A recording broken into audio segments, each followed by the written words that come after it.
दोस्तों, आपने कई नेताओं को देखा होगा। कोई अपने भाषणों से जनता का दिल जीतना चाहता है तो कोई अपनी छवि को दिखाता है कि मैं कितना ईमानदार हूँ। लेकिन क्या आपने कभी सोचा कि इन नेताओं को नेता बनाने वाला कौन है? जी हाँ, आज हम बात करने जा रहे हैं उस शख्स की जिसे राजनीति का चाणक्य कहा जाता है, जिसने मोदी से लेकर राहुल गांधी तक, ममता बनर्जी से लेकर अरविंद केजरीवाल तक, जगन मोहन रेड्डी से लेकर एमके स्टैलिन तक, नीतीश कुमार से लेकर लालू यादव तक सबको सत्ता में वापस लाने का काम किया। वो शख्स जिसने राजनीति को पोस्टर बैनर के साथ साथ डेटा और रणनीति की दुनिया में पहुंचा दिया, वो और कोई नहीं बल्कि प्रशांत किशोर है।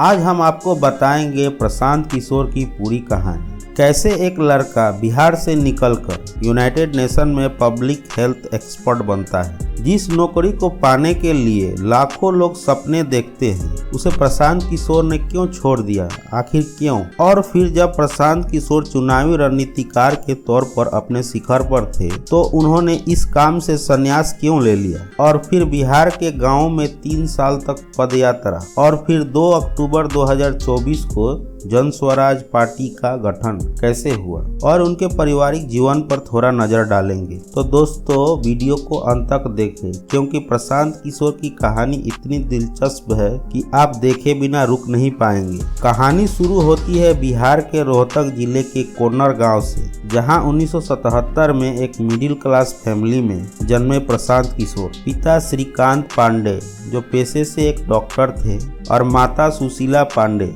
घरेलू महिला थी, और प्रशांत किशोर अपने माता पिता की इकलौती संतान हैं। प्रशांत किशोर जिनका बचपन आम बच्चों जैसा था, सपने संघर्ष के उतार चढ़ाव में।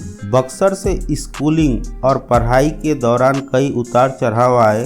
10वीं की बाद पढ़ाई रुक गई हेल्थ इशू के कारण। 2 साल तक घर बैठे, लेकिन मन में कुछ बड़ा करने का जिज्ञासा था। माता पिता चाहते थे कि लड़का इंजीनियर बने, IIT ज्वाइन करे, लेकिन प्रशांत किशोर को विज्ञान से ज्यादा आंकड़ों और रणनीति में रुचि थी। स्कूलिंग के बाद उन्होंने पटना साइंस कॉलेज से भी पढ़ाई की। इसके बाद लखनऊ से ग्रेजुएशन और हैदराबाद से पोस्ट ग्रेजुएशन की पढ़ाई पूरी की।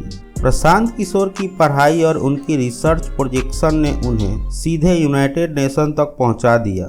हैदराबाद में पढ़ाई के दौरान उन्होंने एक प्रोजेक्ट किया था जिसमें पब्लिक हेल्थ पॉलिसी पर डेटा एनालिसिस शामिल था। उनकी रिसर्च देखकर उन्हें यूएन की एक इंटरव्यू कॉल आई। उस वक्त वो भारत के कुछ गिने चुने युवाओं में से एक थे जिन्हें यूएन के पब्लिक हेल्थ डिवीजन में पॉलिसी एडवाइजर के तौर पर चयन किया गया। इस रोल में उनका काम था अफ्रीका और एशिया के गरीब देशों में हेल्थ सिस्टम को सुधारना, डेटा एनालिसिस के जरिए हेल्थ पॉलिसी तैयार करना और सरकारों को सलाह देना कि जनता का हेल्थ सुधार कैसे बेहतर हो सकता है। प्रशांत किशोर ने यूएन में करीब 7 से 8 साल तक काम किया। इस दौरान उन्हें कई देशों में रिसर्च करने का मौका मिला, जैसे कि अफ्रीका, नेपाल, बांग्लादेश, भारत के कुछ ग्रामीण इलाकों में भी उन्होंने रिसर्च किया। यूएन के अंदर काम करते हुए उन्हें ये बात बहुत गहराई से समझ आ गई कि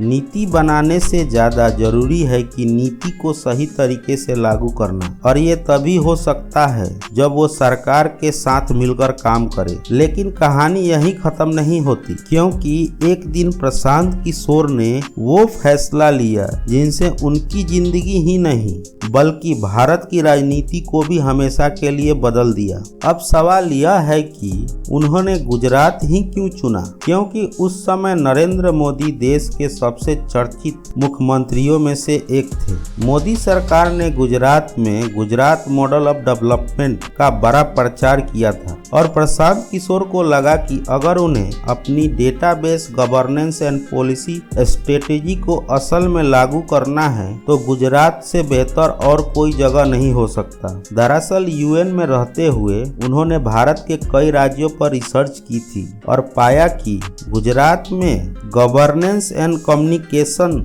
स्ट्रक्चर सबसे मजबूत है। वो देखना चाहते थे कि अगर डेटा, टेक्नोलॉजी और पब्लिक फीडबैक को साथ जोड़ दिया जाए तो क्या राजनीति में बदलाव लाया जा सकता है। प्रशांत किशोर ने 2011 के आसपास नरेंद्र मोदी से मुलाकात की। उन्होंने मोदी जी को एक प्रेजेंटेशन दिखाया कि कैसे डेटा और माइक्रो प्लानिंग के जरिए चुनावी कैंपेन को बदला जा सकता है। मोदी जी को उनका काम पसंद आया और उन्होंने कहा, अगर तुम्हें इतना भरोसा है अपने आइडिया पर तो इसे गुजरात में आजमाओ। बस यहीं से प्रशांत किशोर ने यूएन की जॉब छोड़ दी और गुजरात में रहकर CAG यानी सिटीजन्स ऑफ अकाउंटेबिलिटी गवर्नेंस नाम का संगठन बनाया। यहीं से शुरू हुई भारत के सबसे बड़े चुनावी रणनीतिकार की कहानी। CAG के जरिए प्रशांत किशोर ने 2014 के लोकसभा चुनाव में चाय पर चर्चा, 3D रैली और हर हर मोदी घर घर मोदी जैसे कैंपेन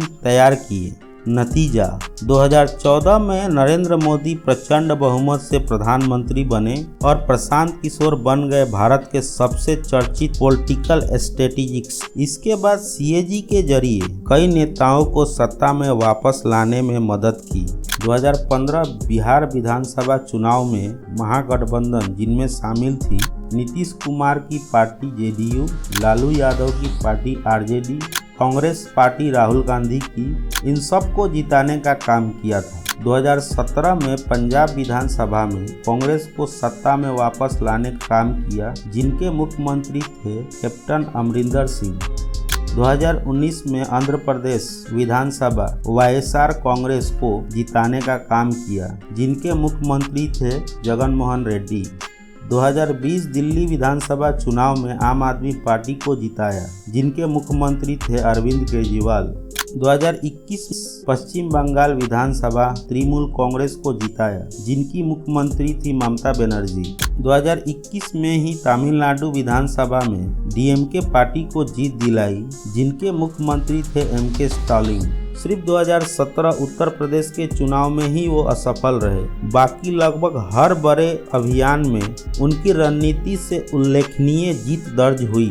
इस तरह से प्रशांत किशोर ने लगभग देश के हर प्रमुख पार्टियों को सत्ता में वापस लाया।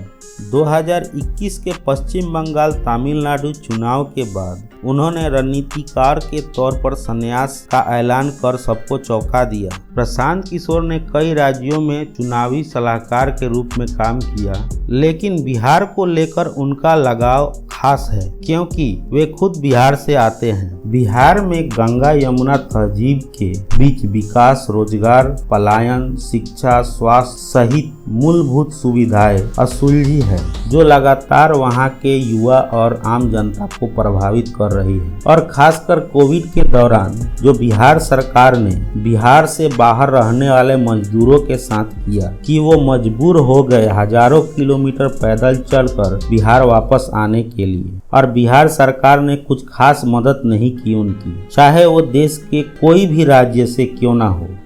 उस समय प्रशांत किशोर ने व्यक्तिगत तौर पर मदद करनी चाहिए, लेकिन कुछ खास कर नहीं पाए। इसी के बाद उनके मन में कुछ था कि बिहार के लिए मुझे कुछ करना चाहिए। प्रशांत किशोर का मानना है कि केवल नेताओं के लिए रणनीति बनाने से काम नहीं चलेगा, सीधे जनता के बीच जाकर जमीनी बदलाव जरूरी है। इस कारण वे सलाहकार की भूमिका को छोड़कर सीधे जनता के बीच आकर रणनीति बनाने लगे। 2022 में प्रशांत किशोर ने जन स्वराज अभियान शुरू की, जिनमें बिहार के दूर दराज के गांव शहरों में पदयात्रा किया, जनता से सीधे संवाद किया। इस अभियान में आम लोगों की समस्याएं समझी गई, भ्रष्टाचार, पलायन, गरीबी, इन सब को गहराई से समझा गया और बेहतर जीवन स्तर के लिए लोगों को जोड़ने का काम किया गया। 2 अक्टूबर 2024 को गांधी जयंती के अवसर पर उन्होंने पटना में जन स्वराज पार्टी का ऐलान किया और इसे भारतीय चुनाव आयोग में रजिस्टर कराया। पार्टी का प्राथमिक उद्देश्य बिहार से पलायन को रोकना, अच्छी शिक्षा की व्यवस्था कराना और बिहार को देश के सबसे 10 अग्रिम राज्यों में शामिल करना है। अब बात करते हैं प्रशांत किशोर की फैमिली की। तो उनकी पत्नी का नाम डॉक्टर जानवी दास है, जो असम के गुवाहाटी की रहने वाली हैं। दोनों की मुलाकात यूएन के हेल्थ प्रोग्राम में हुआ था। पहले दोस्ती, फिर प्यार और फिर दोनों ने शादी कर ली। फिलहाल उनकी फैमिली दिल्ली में रहती है और उनका एक लड़का है जो 8वीं क्लास में पढ़ता है। जानवी दास पेशे से डॉक्टर हैं, लेकिन फिलहाल वो अपने परिवार और बेटे की देखभाल को तवज्जो देती हैं। तो दोस्तों, क्या बिहार में जन स्वराज पार्टी की सरकार बन पाएगी? क्या प्रशांत किशोर का बिहार मॉडल देश की राजनीति को बदल पाएगा? क्या जन स्वराज अभियान बिहार में नया इतिहास लिख पाएगा या फिर राजनीति की चकाचौंध में गुम हो जाएगा? ये तो आने वाला वक्त ही बताएगा। तो दोस्तों, आपको ये हमारी मेहनत कैसी लगी? अगर आपको ये वीडियो पसंद आई हो तो वीडियो को लाइक और चैनल को सब्सक्राइब करें। मिलते हैं नेक्स्ट वीडियो में, तब तक के लिए धन्यवाद।